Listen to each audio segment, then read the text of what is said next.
Hey everybody, I'm Jon M, aka the Terrible Australian of supermarsy.com, and welcome to my video review of Now You See Me 2, which of course is the sequel to the 2013 film Now You See Me. So let's get right into it.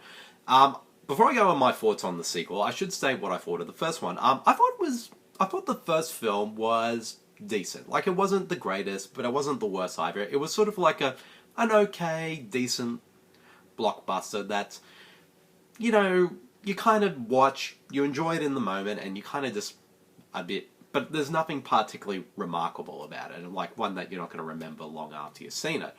But for what it was, I thought it was an okay film. It was like a 3-star film. So when I heard that they were making a sequel, I kept thinking to myself, was the sequel really all that necessary? Like, even though it did end on a note that kind of implies that there may be more to come, but it just didn't seem like the type of film that really needed one. Now, having seen the sequel, in a lot of ways I still feel that way, but at the same time, I thought the sequel was just like the first, an okay, decent, fun film. Pretty much, in a lot of ways, I thought there were some aspects which I thought the film was better, but at the same time, it kind of just seemed like the film was kind of, at moments, not throughout all of it, like everyone's kind of just going through the motions in terms of, you know, the story, the characters and whatnot. But it doesn't say, but that being said though, it's not to say that there aren't any fun aspects to it. Like, sort of like all the big magic set pieces of the film were done really well, and I really enjoyed those scenes a lot. And of course the cast though, even though they're pretty much, it's clear that they're all there for the check, but, you know, at the same time there's still a good dynamic between the cast members, particularly with, you know, the sort of the main cast. You know, like Jesse Eisenberg, Mark Ruffalo, Woody Harrelson, Dave Franco, and newcomer Lizzy Caplan. Like, together, their sort of group dynamic was a lot of fun, and I really enjoyed them when they were on the screen. And at the same time, though, like, one of the things I sort of enjoyed about Now You See Me, the first one, was that there were moments in that film that I found quite surprising in terms of, like, the twists and turns of what was going on with the story. And the film tries to do that a lot with this film in terms of, like, you know, with it. But unfortunately, though, the twists and all that in terms of the story, I found rather predictable. And there's also one in particular towards the end I just found so absolutely ridiculous. Like, it just did not make any sense whatsoever, even more so than the first film.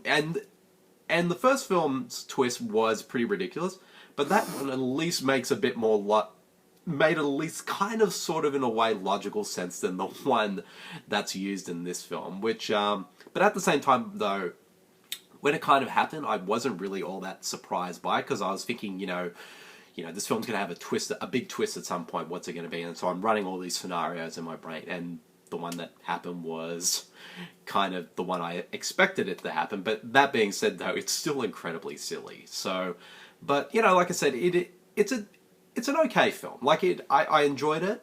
Just like the first film, I enjoyed it in the moment. But it's not it's particularly not a type of blockbuster that you really remember long after you've seen it. But, you know, Jon Chou, who took over directing duties from Louis Leterrier,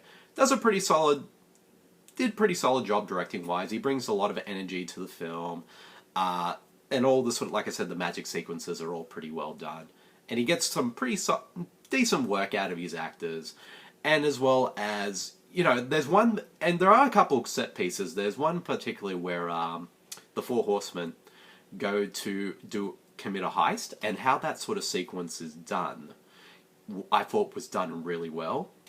And also, Lizzy Caplan, who kind of is sort of the newest member of the Four Horsemen, I thought she was definitely one of the strongest aspects of the film. I really enjoyed her character and her performance. She brought a lot of sort of spunk to her role, and she's just the absolute delight every time she's on screen. And she definitely sort of had a lot of the best moments in the film. And I just had... So she was a lot of fun, but everyone in the cast, like, did decent work. Not particularly amazing work, but, you know, decent work nonetheless. So, yeah, overall, Now You See Me 2, it's an okay sequel. I would say I enjoyed it just as much as the first film, but like the first film, it's not a particularly memorable one, and one that you're going to remember, say, you know, a few years down the track. But for what it is, it's decent, reasonably enjoyable entertainment. It's not a necessary sequel, but it was okay. So if I had to rate Now You See Me 2, I give it a solid 3 stars, which is, you know, the same rating I gave the first one. So, yeah. That's the end of my video review of Now You See Me 2. I hope you guys all enjoyed it, and I'll see you all later. See you, everyone.